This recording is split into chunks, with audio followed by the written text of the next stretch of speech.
Assalamualaikum warahmatullahi wabarakatuh. Alhamdulillah. Alhamdulillahilladzi bi ni'matihi tatimmu shalihat wa bi fadlihi tatanazzalu al khairat wal barakat wa bi taufiqihi tatahaqqaqul maqasid wal ghayat. Asyhadu an la ilaha illallah wahdahu la syarikalah dzul arsy rafi'un darajat wa asyhadu anna Muhammadan abduhu wa rasuluh al-ma'sum min kulli syahwat. Allahumma salli wa sallim ala sayyidina wa habibina wa qudwatina Muhammad wa ala alihi wa ashabihi min alil khairat. Allahumma inna nas'aluka ilman nafi'a wa na'udzubika min 'ilmin la yanfa'. Subhanaka la ilma lana illa ma 'allamtana innaka antal alimul hakim wa tub 'alaina innaka antat tawwabur rahim. Amma ba'du. Bapak Ibu, Ayah Bunda yang selalu dirahmati oleh Allah Ta'ala serta anak-anakku sekalian yang mudah-mudahan selalu dilindungi oleh Allah Subhanahu Wa Ta'ala. Juga ada sebagian para ustadz-ustadzah yang ikut bergabung di majelis kita pada kesempatan ini. Alhamdulillah, marilah selalu kita memperbarui rasa syukur kita kepada Allah Subhanahu wa Ta'ala. Pada kesempatan ini kita bisa bertemu dalam sebuah majelis ilmu walaupun secara online. Mudah-mudahan pertemuan ini memberikan keberkahan, manfaat fiddin wa dunya wal akhirah. Amin ya rabbal alamin. Pada kesempatan ini judul kajian kita adalah Mafatihul Khair wa Syarri. Artinya adalah kunci-kunci kebaikan dan keburukan. Ada sebuah hadis yang sahih diceritakan oleh Anas bin Malik bahwasanya suatu saat Rasulullah SAW pernah bersabda, "Inna minan nas mafatih lil khair, maghaliq lil syarri." Sesungguhnya ada di antara manusia yang menjadi kunci-kunci kebaikan dan penutup-penutup keburukan. Kebalikannya, wa inna minan nas mafatihal syarri maghaliqal khairi. Ada di antara manusia yang menjadi kunci-kunci keburukan dan penutup-penutup kebaikan. Jadi di hadis ini Rasulullah SAW memberikan informasi kepada kita tentang dua jenis manusia. Ada yang menjadi kunci fasilitator kebaikan dan ada yang menjadi penutup keburukan dan ada yang kebalikannya menjadi kunci keburukan serta penutup kebaikan. Maka dalam hal ini fatuba liman ja'alallahu mafatihal khair.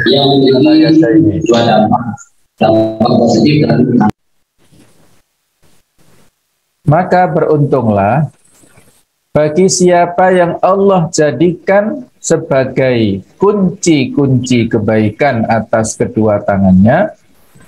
Wa wailun liman ja'alallahu mafatih syarri ala yadayhi. Dan celakalah yang Allah jadikan kunci-kunci keburukan itu ada pada kedua tangannya. Nah, jadi kita bisa mengevaluasi pada diri kita masing-masing. Kalau kita sampai saat ini menjadi kunci-kunci kebaikan ada pada diri kita, pada kedua tangan kita, pada potensi yang kita miliki, maka itu adalah alhamdulillah. Tapi kalau kebalikannya, kalau sampai saat ini kita masih ataupun ada di antara kita yang menjadi fasilitator atau menjadi kunci-kunci keburukan, wal'iyadzubillah, maka kita berlindung kepada Allah Ta'ala. Maka kun miftahan lil khair mighlaqan li syarri. Jadilah engkau sebagai kunci untuk kebaikan dan penutup untuk keburukan. Nah, Bapak Ibu, ayah bunda sekalian, rahimakumullah. Ada penjelasan yang disampaikan oleh para ulama kita bahwa ma'rifatu mafatih al-khair wa syarri min anfa'il ulum. Kita mengetahui kunci-kunci kebaikan dan keburukan itu adalah termasuk ilmu yang paling bermanfaat. Fa inna likulli babin miftah, karena setiap pintu itu ada kuncinya. Waman lam ya'ti bil miftah lam yuftah lahu. Seseorang yang datang pada suatu tempat, pada suatu rumah, pada suatu ruangan, dia tidak punya kuncinya, maka dia tidak terbuka untuknya. Tidak bisa dibukakan untuknya. Wa hakadza lil khair wa syarri mafatih, dan begitu pula untuk segala kebaikan ataupun keburukan itu juga memiliki kunci-kunci. Fayajibu ma'rifatu mafatih al-khair lil musabaqa ilaihi. Maka wajib kita semuanya sebagai seorang muslim untuk mengetahui kunci-kunci kebaikan supaya kita bermusabaqah, berlomba-lomba untuk mendapatkannya. Wa mafatih asyar lil hadar minhu wal bu'ti anhu. Dan kita juga wajib mengetahui apa saja kunci-kunci keburukan dalam rangka untuk supaya kita bisa waspada, hati-hati dan menjauhi kunci-kunci keburukan ini. Dalam hadis diceritakan oleh Imam Muslim dari Abu Hurairah radhiyallahu anhu, anna nabiyya sallallahu alaihi wasallam qaal, bahwasanya Rasulullah Muhammad sallallahu alaihi wasallam pernah bersabda, ihris ala ma yanfa'uk. Bersungguh-sungguhlah engkau untuk mendapatkan apa yang bermanfaat untukmu. Seriuslah untuk melakukan segala sesuatu yang memberikan manfaat kepadamu, baik itu di dunia atau di akhirat nanti. Wasta'in billah. Hendaklah engkau bersungguh-sungguh untuk isti'anah, meminta tolong kepada Allah saja. Wala ta'jiz, janganlah engkau lemah. Wa in asabaka syai' fala taqul law anni fa'altu kana kadza wa kadza. Dan jangan apabila tertimpa kepadamu sesuatu, misalnya musibah ataupun kejadian yang tidak mengenakkan, maka janganlah kau mengatakan, seandainya aku melakukan ini maka akan begini. Seandainya misalnya dia mendapatkan kecelakaan ya, yang mungkin belum terlalu parah, dia punya penyesalan, wah tadi seandainya saya nggak berangkat kerja, nggak akan ketabrak misalnya. Nah, tidak boleh mengatakan seperti itu ya. Kalaupun dia tidak berangkat kerja, kalau Allah mentakdirkan dia kecelakaan, di rumah pun dia bisa kepleset, dia bisa terjatuh dari tangga misalnya, atau dari genteng. Nah, jadi nggak boleh kita mengandai-andai sesuatu yang sudah terjadi. Walakin kul, akan tetapi katakanlah. Ini etika adab kita sebagai wujud iman kita kepada takdir ya. Bacanya adalah qaddarallahu wa ma syaa fa'ala.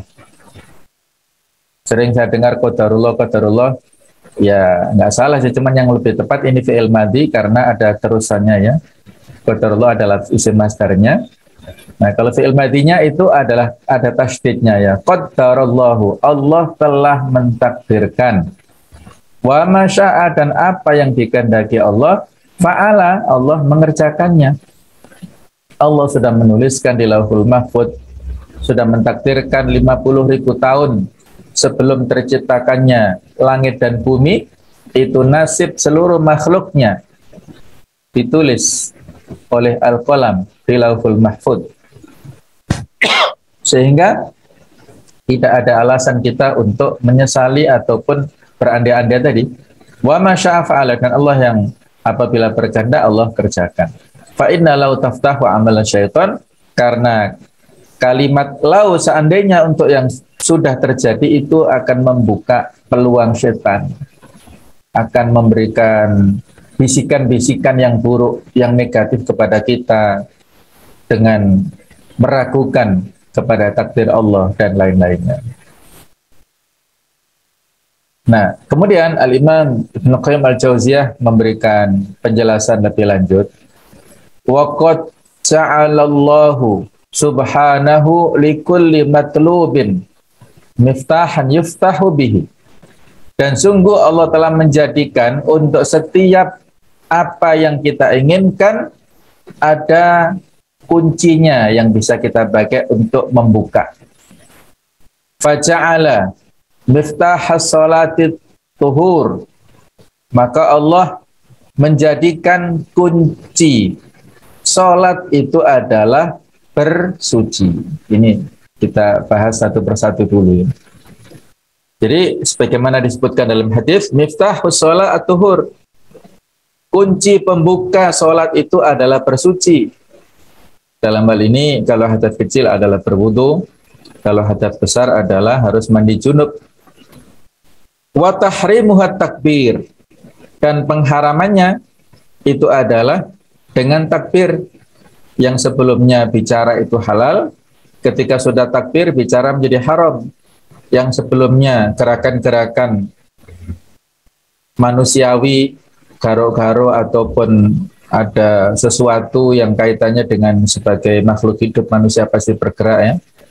Tapi kalau sudah takbiratul ihram menjadi haram, tidak boleh dilakukan.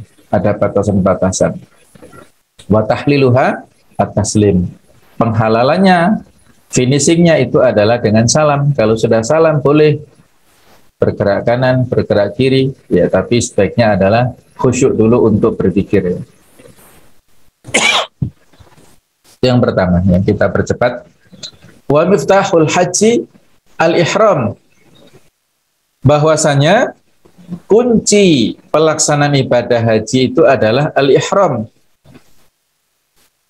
Jadi rukun haji ini ada 4, yaitu kita melaksanakan ihram, kemudian wukuf di Arafah, kemudian tawaf ifadah dan sa'i.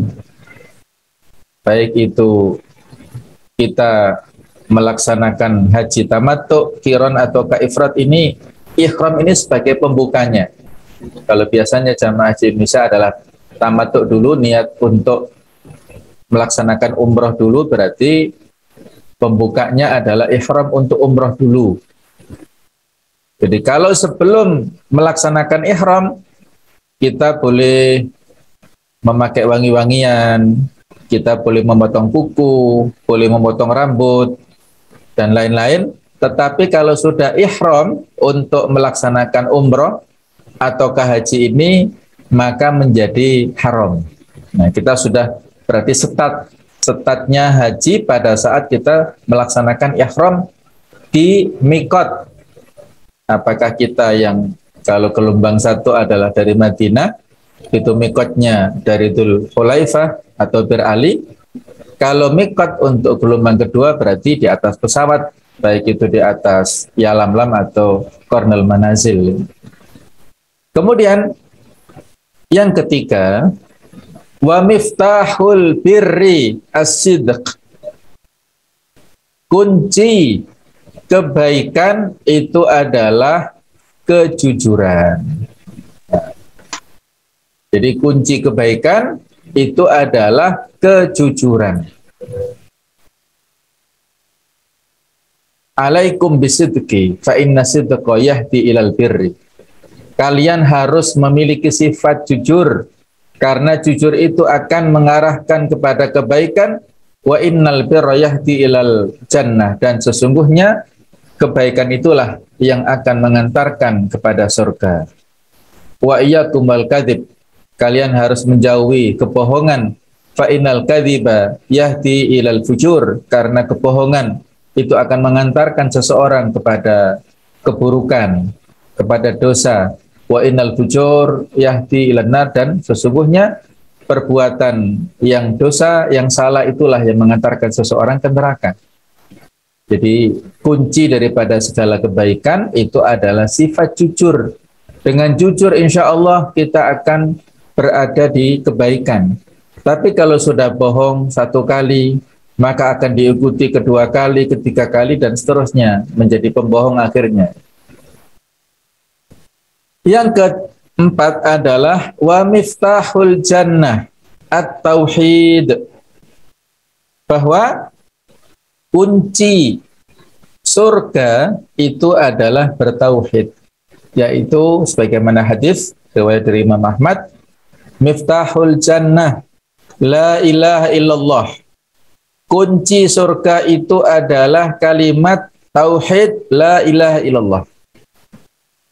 Ada lagi riwayat yang lainnya, wa miftahul jannah syahadatu an la ilaha illallah, kunci surga itu adalah bersaksi la ilaha illallah.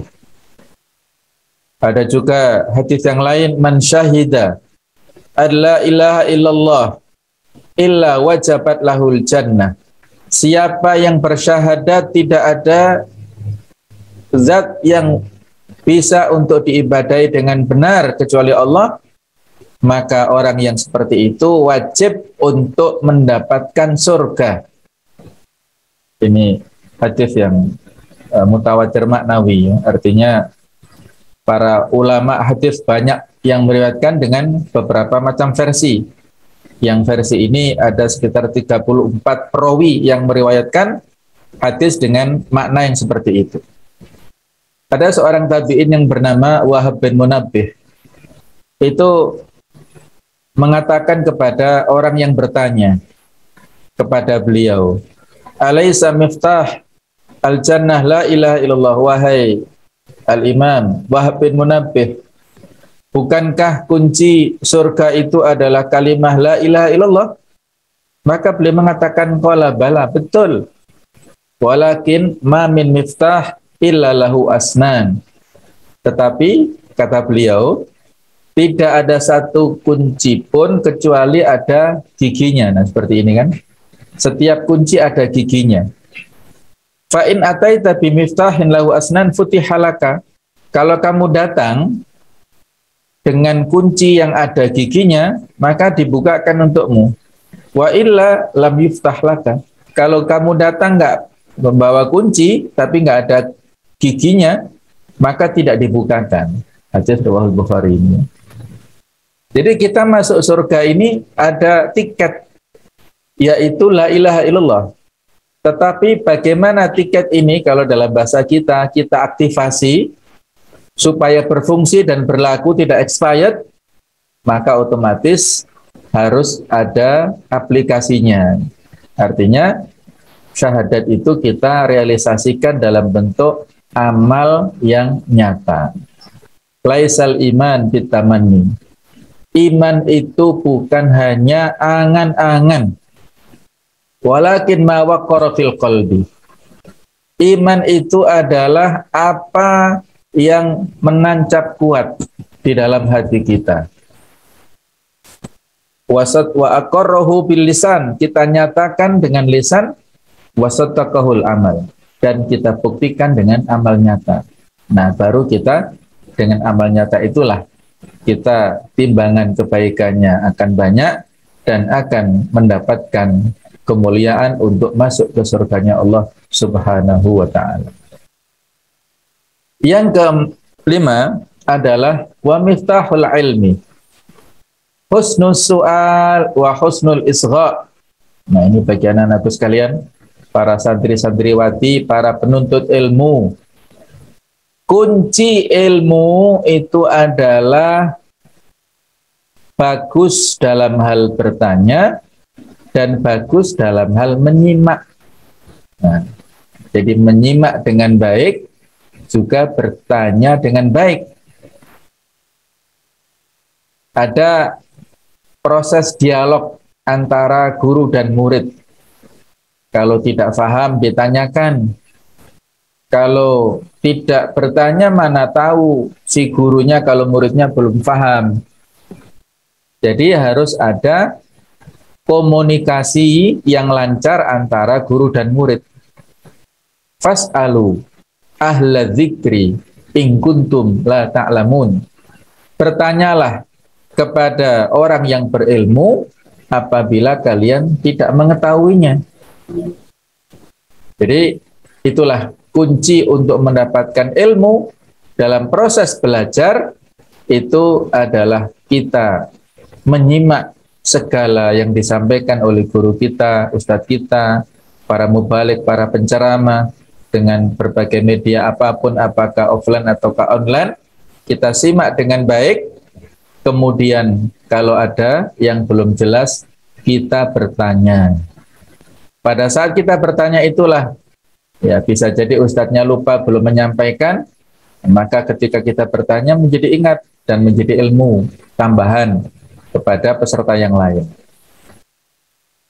Baik, yang keenam adalah wa miftahun nasr wa dhufr as-sabr. Kunci kemenangan dan keberhasilan itu adalah sabar. Jika kita ingin mendapatkan kemenangan, kesuksesan, keberhasilan adalah dengan bersabar.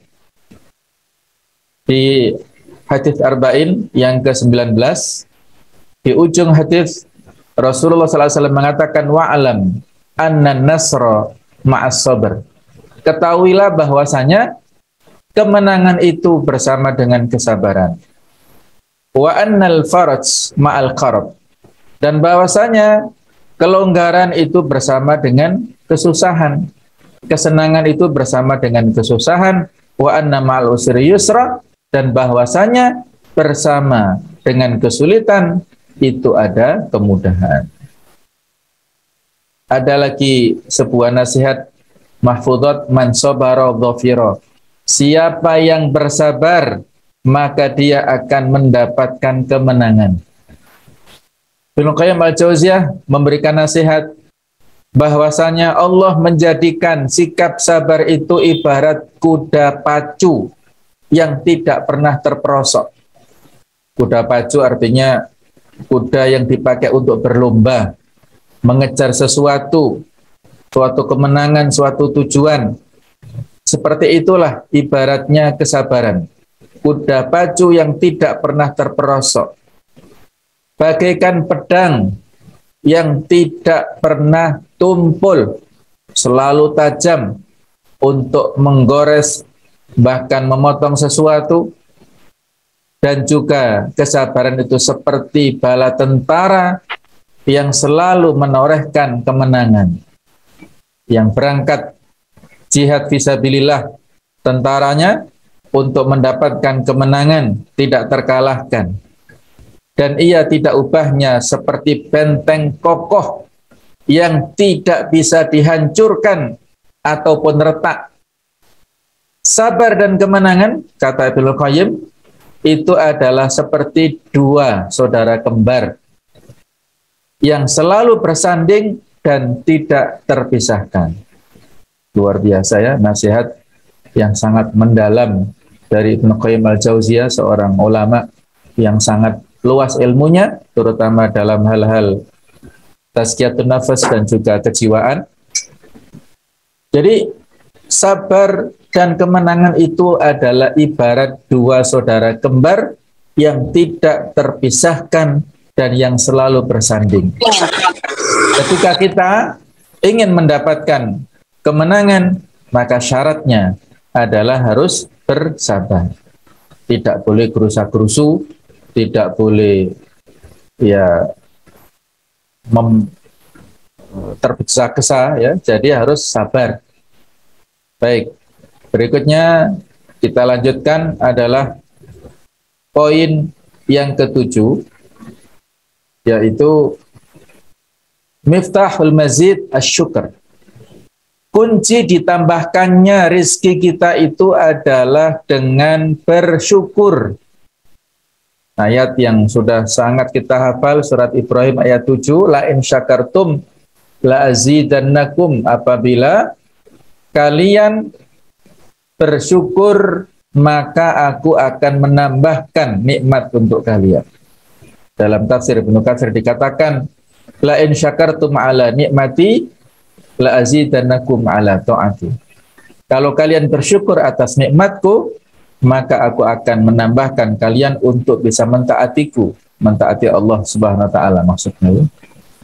Jadi kalau kita ingin ditambahkan nikmat kebaikan, nikmat kemudahan untuk melakukan hal-hal yang baik, itu adalah harus bersyukur dan terus kita tingkatkan syukur kita atas nikmat Allah taala, baik syukur dengan hati kita, dengan lisan kita, dan juga dengan perbuatan nyata kita.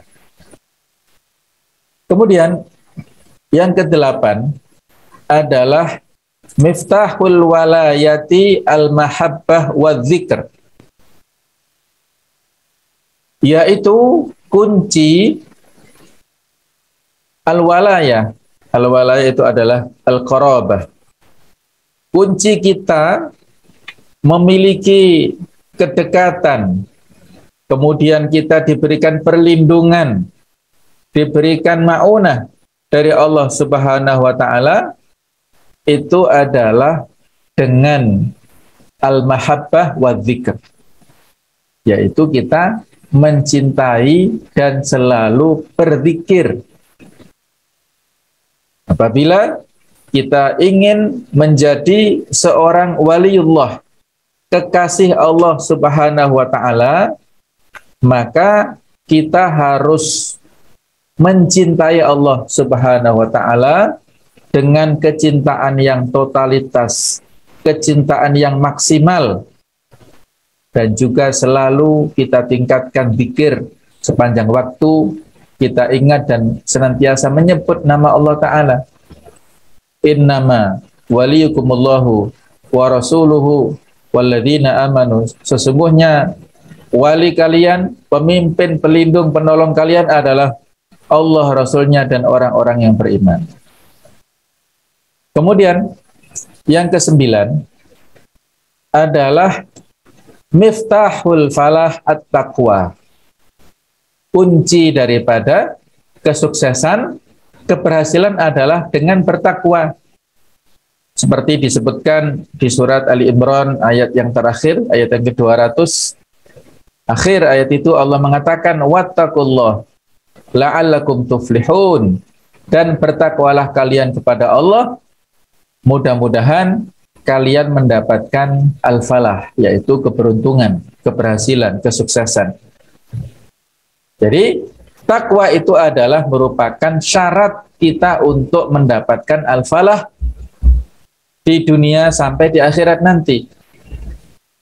Orang-orang yang bertakwa itulah wa ulaika humul muflihun, ya, di awal-awal Al-Baqarah itu. Mereka itulah orang-orang yang mendapatkan keberuntungan.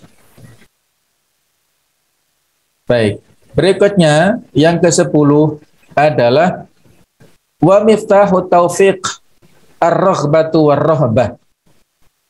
Kunci kita mendapatkan petunjuk, taufik, kemudahan untuk melakukan kebaikan, melakukan ibadah, itu adalah ar-raghbah, harapan. Jadi kita, raghbah adalah kita berharap kepada Allah saja, war-rahbah, dan kita memiliki khauf. Biasanya ar-raghbah itu adalah ar-raja, ar-rahbah adalah al-khauf. Sebagaimana yang disampaikan oleh Allah Subhanahu wa taala dalam surat Al-Anbiya ayat 90, fastajabna lahu, maka kami kabulkan doanya Nabi Zakaria, wa wahabna lahu Yahya, dan kami berikan anugerah kepada Nabi Zakaria anak yang nantinya bernama Yahya, wa aslahna lahu zaujah, dan kami jadikan istrinya menjadi subur dan mengandung. innahum kanu yusari'una fil khairat. Karena disebabkan mereka itulah keluarga yang selalu bersegera untuk melakukan segala macam kebaikan. Wa yad'unana raghaba wa rahaba. Ini relevansi yang kaitannya dengan materi kita, dan mereka ini adalah keluarga yang selalu berdoa kepada Allah dengan landasan rojak harapan.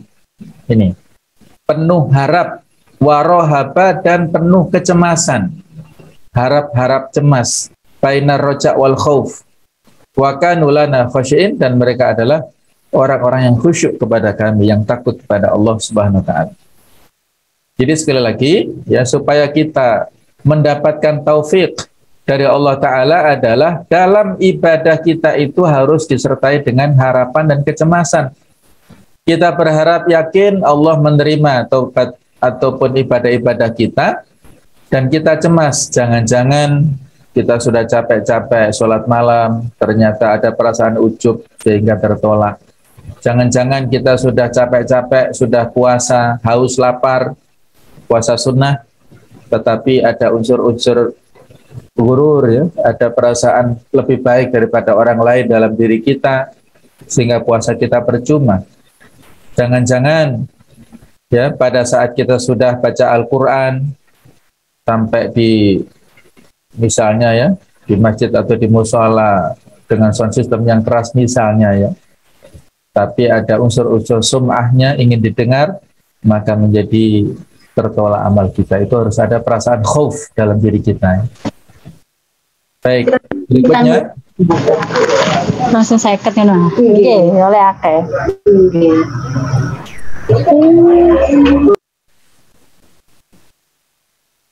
Yang ke-11, wa miftahul ijabah ad-du'a. Kunci daripada terkabulnya permintaan ataupun keinginan kita itu adalah dengan berdoa, dengan memohon kepada Allah Subhanahu wa taala. Dalam Al-Quran ini ada 4 ayat yang isinya itu adalah janji Allah Ta'ala. Bisa ditulis ini ya. Jadi ada 4 ayat yang menyebutkan janji-janji Allah kepada kita semuanya. Dan Allah ketika berjanji maka tidak akan diingkari. Yang pertama yang tadi sudah kita baca, surat Ibrahim ayat 7, la in syakartum la azidannakum.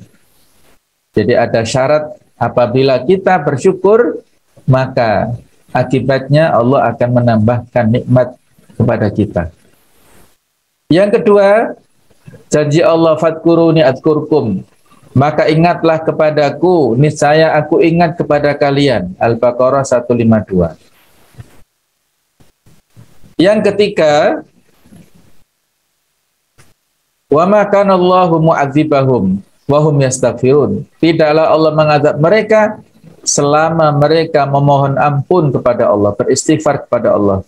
Al-Anfal ayat 33. Jadi selama penduduk negeri ini beristighfar, penduduk kota, daerah, desa kita ini selalu merutinkan istighfar, insya Allah daerah kita aman dari segala macam mara bahaya. Allah akan melindungi kita, tidak mengazab pada saat orang-orang beristighfar.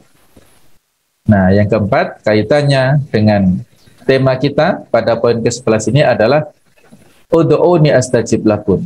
Berdoalah kamu kepada Allah, maka aku pasti akan mengabulkan bagimu. Al-Mu'min ayat 60.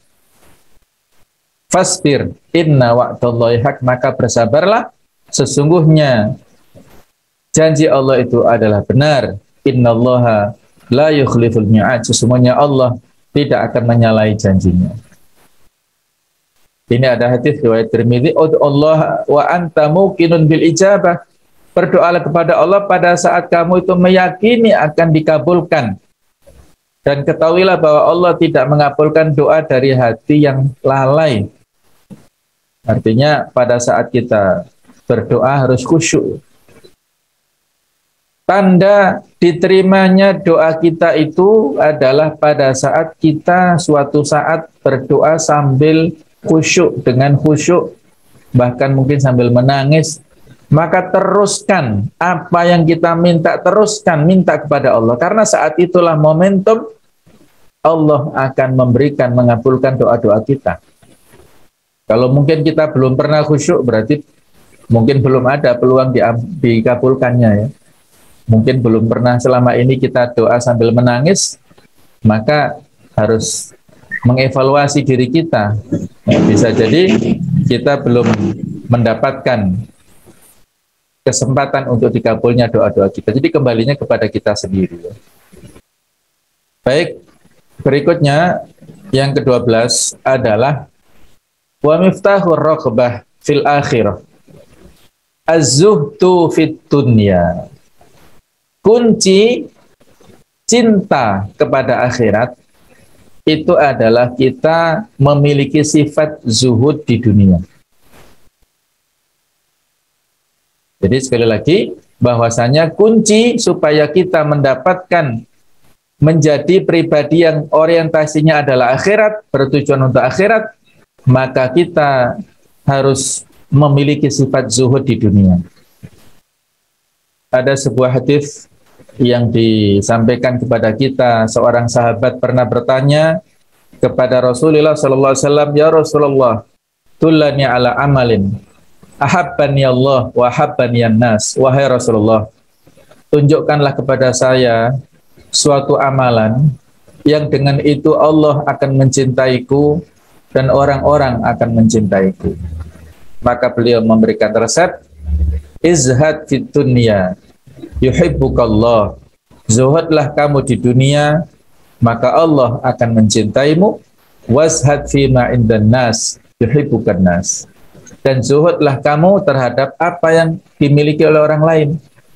Tidak punya keinginan, tidak punya kerakusan untuk memiliki apa yang dimiliki orang lain, maka orang-orang akan mencintaimu.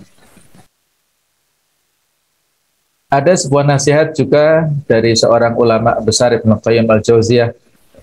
Beliau mengatakan, "Idza staghna an-nas bid dunya, fastaghna anta billah." Fastaghni anta billah.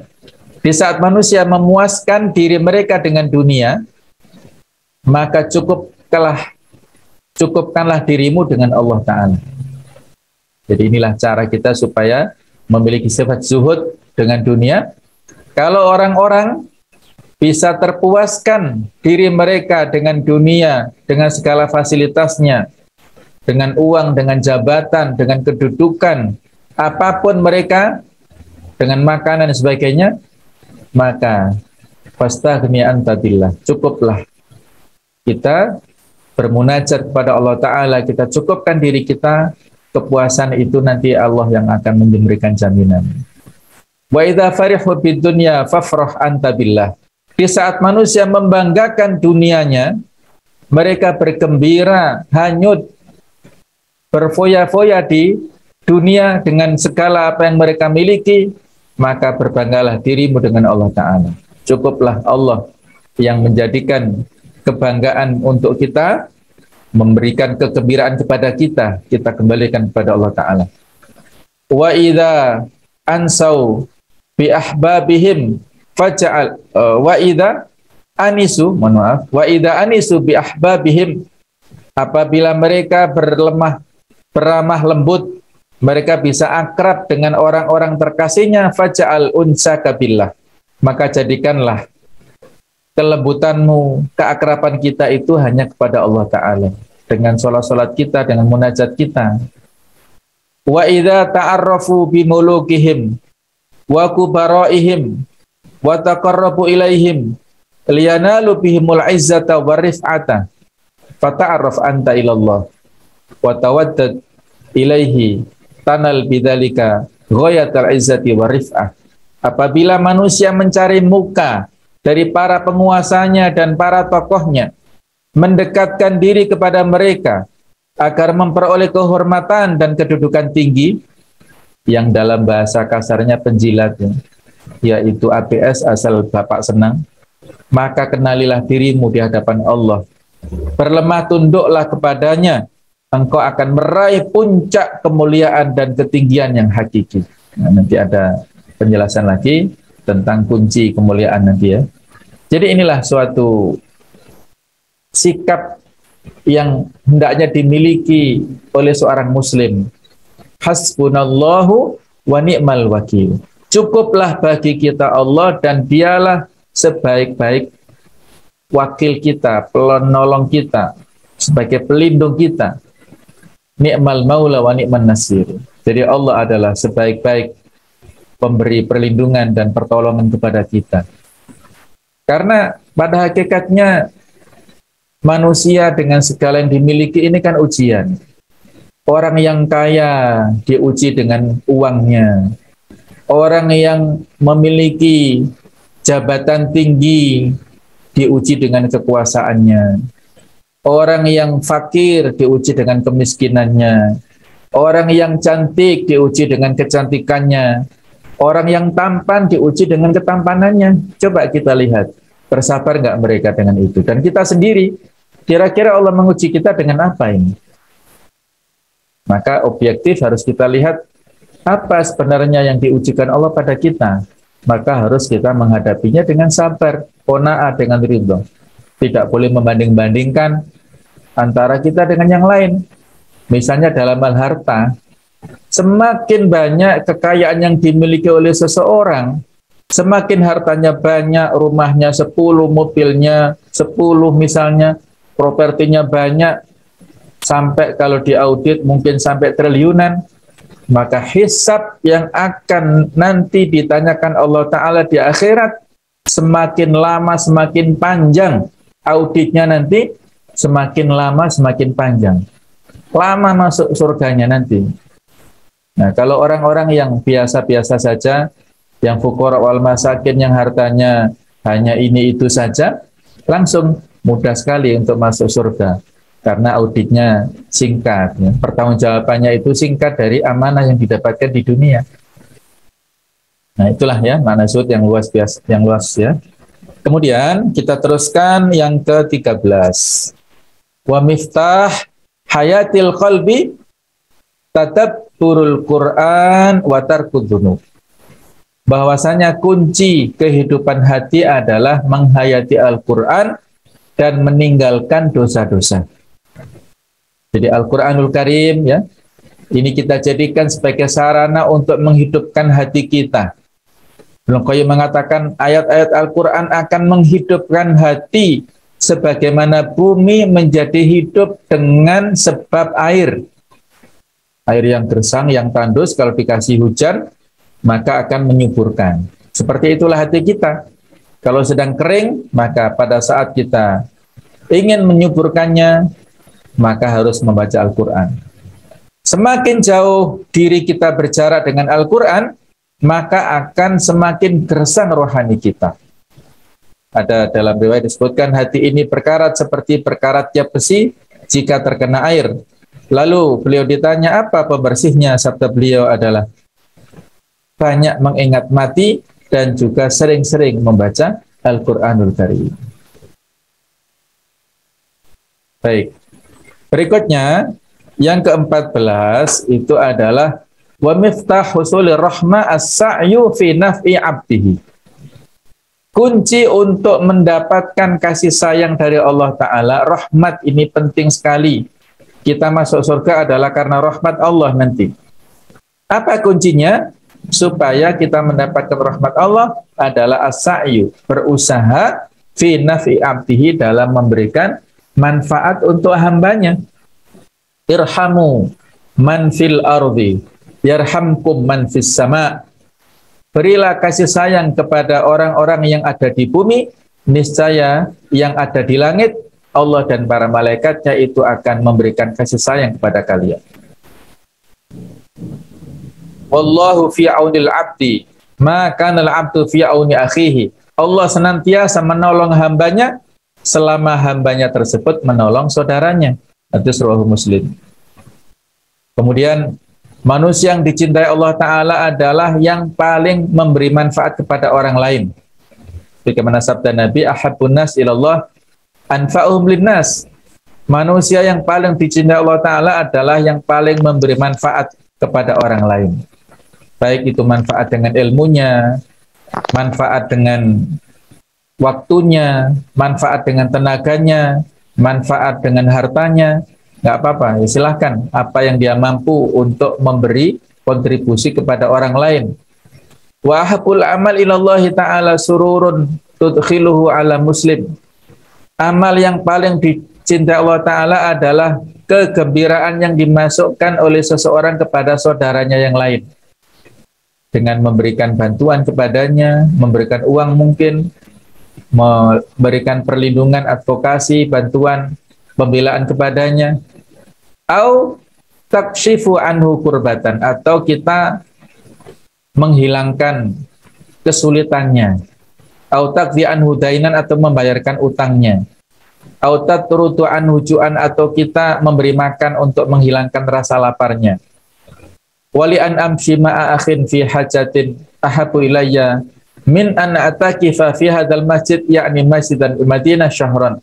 Seandainya aku berjalan bersama dengan saudaraku untuk memenuhi hajat kebutuhannya, maka itu lebih aku sukai daripada beriktikaf di Masjid Nabawi selama 1 bulan.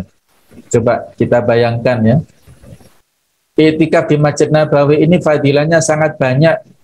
1 kali sholat saja di Masjid Nabawi 1000 kali lipat daripada masjid yang lain. Padahal dalam sehari semalam paling tidak ada 5 kali sholat minimal ya. Berarti 5000 kali sholat sunnah. Tapi kali 1 bulan tidak lebih baik daripada kita membantu saudara kita, baik itu tercapai atau tidak. Yang penting sudah ada niat. Kemudian ya kita teruskan. Yang ke-15, wa miftahur rizki as-sa'yu ma'al istighfar wa taqwa. Kunci daripada rizki itu adalah kita berusaha disertai dengan istighfar dan juga dengan landasan ketakwaan. Jadi istighfar, ya, kita memperbanyak kalimat istighfar dimanapun dan kapanpun. Man lazimal istighfar ja'alallahu fi kulli dzikin makhraja. Barang siapa yang senantiasa beristighfar, Allah jadikan untuknya setiap kesusahan itu ada jalan keluar, setiap kesempitan dia bisa mengatasinya serta memberikan rezeki kepadanya dari sumber yang tidak dia sangka-sangka. Bisa dengan astagfirullah atau astagfirullahaladzim atau astagfirullahaladzim alladzi la ilaha illa huwal hayyul qayyum wa atubu ilaih, atau sayyidul istighfar boleh. Monggo silahkan ya. Minimal astagfirullah. Kemudian kata Ali bin Abi Thalib, ar-rizqu nau'ani, rizki itu ada 2 macam. Rizqun yatlubuka, rizki yang dia itu mencarimu, jadi nggak perlu kita cari, dia datang sendiri. Wa rizqun tatlubuhu, dan rizki yang kamu mencarinya. Jadi harus kita usahakan. Fa ammal ladzi yatlubuka fasawfa ya'tika walau ala dha'fika. Rezeki yang pertama ini akan sampai kepadamu walaupun engkau dalam kondisi lemah. Wa ammal ladzi tatlubuhu falan ya'tiyaka illa bisa'yika. Adapun jenis rezeki yang kedua yang kamu cari, maka itu tidak akan datang kepada kita kecuali kita upayakan. Wa huwa aidan min rizqika, itu juga rezeki kita. Fal awal fadlullah, rezeki yang pertama yang tanpa kita cari datang sendiri adalah fadilah dari Allah. Wa amma tsani, rezeki yang harus kita cari adalah adlun minallah, keadilan dari Allah. Yang mana kalau keadilan ini bukan hanya orang muslim, orang kafir pun juga dikasih. Selama dia berusaha bekerja dia dapat. Tapi tentunya fadilah ini berbeda antara kita dengan orang kafir. Allahu a'lam. Kemudian yang terakhir, miftahul izzi ta'atullah.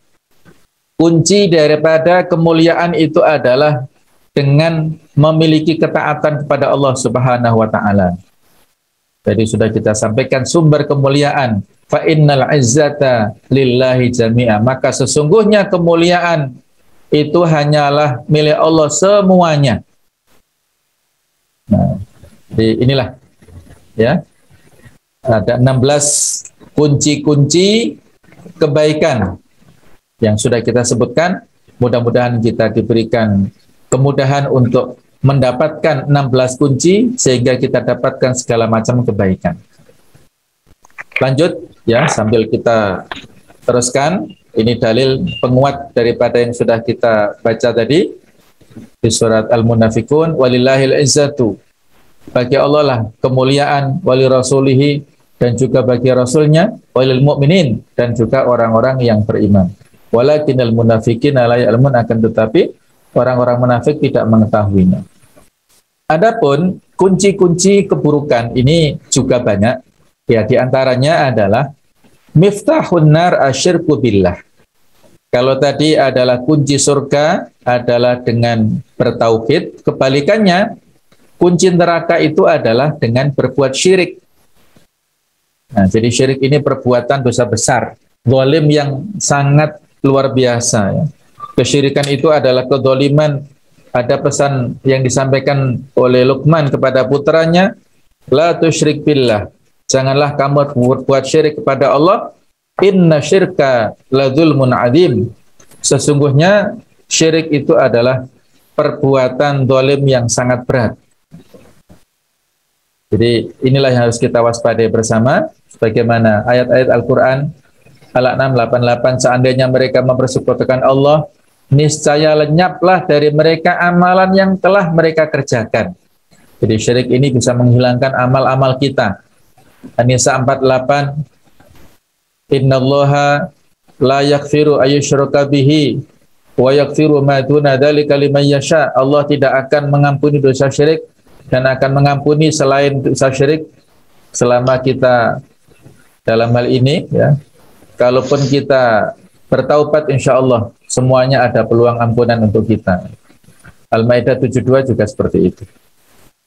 Yang kedua, miftahul atsami al-khamr. Kunci dari segala macam dosa itu adalah khamr. Khamr ini bisa bermakna secara hakiki, yaitu aslinya dia adalah merupakan minuman yang terbuat dari anggur, kemudian diperas, difermentasi, dibiarkan sampai menguap dan mengandung alkohol yang banyak, diminum menjadi teler, mabuk. Nah, dulu pada zamannya seperti itu. Sekarang khamr sudah berubah menjadi berbagai macam pil ekstasi, kemudian berbagai macam jenis narkoba. Itulah yang bisa menjadikan orang melakukan dosa macam-macam tanpa sengaja. Kalau dia sudah mabuk, maka dia melakukan dosa-dosa besar yang lain. Disebutkan dalam hadis, sebab bisa diharamkan khamr, la tashrabul khamra fa innaha miftahu kulli syarrin. Janganlah kalian meminum khamr karena itu adalah sebagai pembuka segala macam kejahatan. Kalau dia sudah mabuk, dia nggak sadar, misalnya berbuat zina. Kalau dia mabuk, dia nggak sadar sampai membunuh orang. Kalau dia sudah mabuk, nggak sadar mencuri, misalnya ya. Bahkan kalau yang ketagihan, dia tidak punya uang, maka merampok untuk dapat uang supaya bisa beli khamr ini, naudzubillah, atau beli narkoba. Ya. Baik, kemudian yang ketiga, miftahu zina al-ghayyu. Kunci zina itu adalah al-ghayyu, adalah artinya kesesatan, membabi buta. Dia tidak mempedulikan etika, tidak mempedulikan hukum, tidak mempedulikan adab dan sebagainya. Miftahul khayba al-kasl. Kunci kegagalan itu adalah malas. Ini untuk anak-anakku sekalian, santri-santriwati. Jadi kalau tadi sudah disampaikan miftahul falah, kunci kesuksesan adalah takwa, bersungguh-sungguh, berhati-hati. Kebalikannya, kunci kegagalan adalah malas. Jadi tidak mau melakukan usaha. Jadi dia bermalas-malasan. Kemudian yang kelima adalah miftahun nifaq al-kadhib. Kunci daripada kemunafikan itu adalah kebohongan. Kebohongan ini adalah pintu awal untuk menjadikan orang memiliki sifat menjadi orang munafik. Na'udzubillah min dzalik. Kemudian yang keenam adalah miftahul bukhli al-hirsu wasyuhu. Kunci kebakhilan itu adalah tamak dan bakhil. Maksudnya dia asyuh itu adalah mirip al-bukhl ya. Jadi dia tamak kepada hartanya. Dia sangat pelit untuk menunaikan hak-hak harta ini. Yang ketujuh adalah miftahul bid'ah, yaitu al-i'radu amma ja'a bihi Rasulullah. Kunci daripada bid'ah itu adalah berpaling dari apa yang dibawa oleh Rasulullah SAW. Bid'ah ini secara bahasa adalah yang diciptakan dan sebelumnya tidak ada. Sedangkan secara istilah adalah sesuatu yang baru dan bertentangan dengan syariat. Kalau yang baru nggak bertentangan, boleh silakan. Kita naik haji dulu pakai unta, sekarang pakai pesawat, boleh silakan. Kalau dulu ceramah biasa saja, sekarang pakai online, boleh silahkan. Kalau dulu kita ngaji di mushaf saja, sekarang ngaji di HP, boleh silahkan. Nah, jadi yang baru tapi nggak bertentangan, boleh. Kalau yang bertentangan, ya nggak boleh. Ya. Berikutnya adalah, beliau memberikan kesimpulan, Ibnu Qayyim al-Jauziyah. Wa miftah kulli khairin, kunci dari segala macam kebaikan, itu adalah ar-raghbatu fillah, yaitu cinta kepada Allah, wa daril akhirat, dan negeri akhirat. Kebalikannya, wa miftahu kulli syarrin, kunci dari segala macam keburukan adalah hubbud dunya wa tulul amal, cinta dunia dan panjang angan-angannya. Jadi inilah kunci ataupun kesimpulan dari segala macam kunci yang kita bahas tadi. 16 kunci kebaikan, 7 kunci keburukan. Kalau diringkas seperti ini, apabila kita ingin mengharapkan kebaikan adalah ar-raghbatu fillah, al-mahabbah fillah, kita cinta kepada Allah dan negeri akhirat. Tujuannya adalah untuk akhirat. Ada ulama yang memberikan ilustrasi. Kalau kita ingin gelas, kita mendapatkan gelas. Tapi kalau kita minta air, maka airnya kita dapat, gelasnya kita dapat.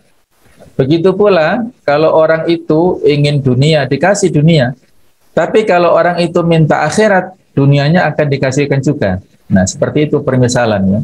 Bahwasanya akhirat itu seperti airnya, dunia seperti gelasnya. Kalau kita menginginkan air, gelasnya dapat. Kita ingin akhirat, dunianya dapat. Tapi kalau kita hanya mengejar dunia, maka akhirat tidak akan dapat. Ada permisalan lagi dari Ibnu Qayyim dan ulama yang lain, bahwa dunia itu seperti bayang-bayang. Semakin kita kejar, maka bayang-bayang itu semakin lari. Tapi kalau kita belakangi, kita berbalik badan untuk berjalan, maka bayang-bayang itu akan mengikuti kita. Nah, seperti itulah dunia. Kalau kita nggak berorientasi kepada dunia, sudah kita tawakal pada Allah, misalnya, maka saat itulah dunia akan mengikuti langkah kita. Allahu a'lam bishawab. Sumber dosa adalah hubbud dunya ra'su kulli khati'ah. Cinta dunia adalah pangkal dari segala macam kesalahan. Yang terakhir ya, ada doa yang bisa kita baca. Allahumma ja'alna mafatihal khair maghaliq lisyarr. Ya Allah, mudah-mudahan Kau jadikan kami adalah sebagai kunci-kunci untuk kebaikan dan sebagai penutup untuk segala macam keburukan. Inilah nasihat untuk diri saya pribadi dan untuk kita semuanya, untuk anak-anakku semuanya. Mudah-mudahan bermanfaat bagi bekal hidup kita di dunia yang pendek ini, dan juga yang lebih penting adalah bekal akhirat yang sangat panjang dan abadi. Mudah-mudahan Allah Ta'ala melindungi kita semuanya, keluarga kita dari segala fitnah dunia, dan menjadikan kita nanti husnul khatimah, mendapatkan kebahagiaan dunia dan akhirat. Barakallahu fikum jami'an. Mudah-mudahan ada manfaatnya. Hadana wa iyyakum ajma'in. Allahumma fiq al-aqmitarik wal hadi ila sawa'is sabil. Wassalamualaikum warahmatullahi wabarakatuh. Waalaikumsalam warahmatullahi wabarakatuh.